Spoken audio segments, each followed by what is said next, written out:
जय मां Katyani recording studio Mansi कन्या शिव नारायण सीतामढ़ी।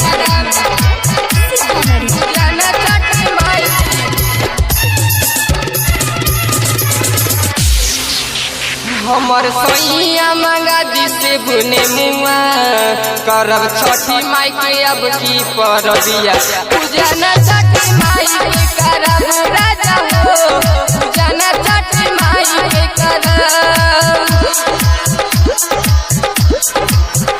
हमर सोइया मंगा दी से बुने मुआ करब छठी माई के अब की परबिया पूजा न छठी माई के करब राजा हो पूजा न छठी माई के करब किया हो पूजा न छठी माई के करब राजा हो पूजा न छठी माई के करब। हमर सोइया मंगा दी से बुने मुआ करब छठी माई के अब की परबिया पूजा न छठी माई के करब राजा हो पूजा न छठी माई के करब।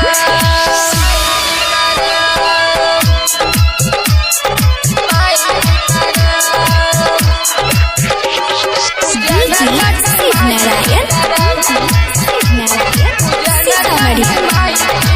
सीतामढ़ी।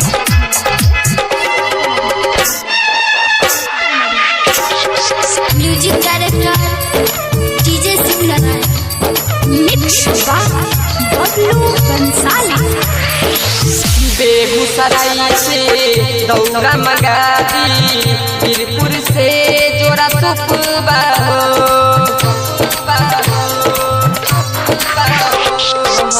बेगूसराय से दौरा मंगा दी वीरपुर से जोड़ा सुपबा अब की हम शौक से करब छठी माई के परबिया हो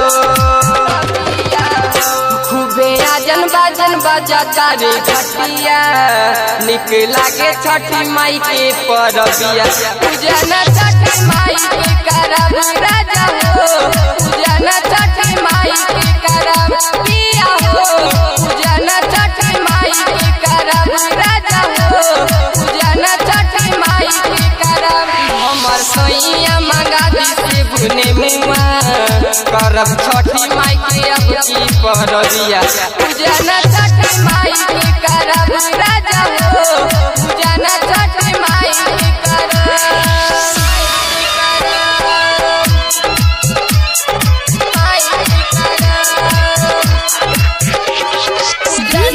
Shiv Narayan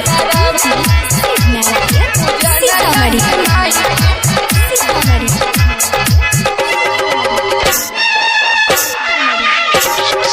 music director DJ Shiv Narayan. Rahul Ranjan के बतिया माना सुना पवन पिया हो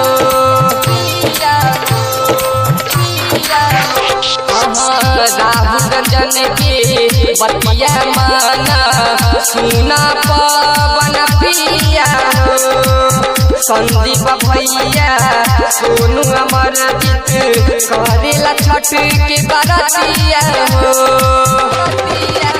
मंगा दी हम के पियरी सरिया नाचब छठी माई के अब की दुअरिया पूजा न छठी माई के करब राजा हो पूजा न छठी माई के करब पिया हो पूजा न छठी माई के करब राजा हो पूजा न छठी माई के करब।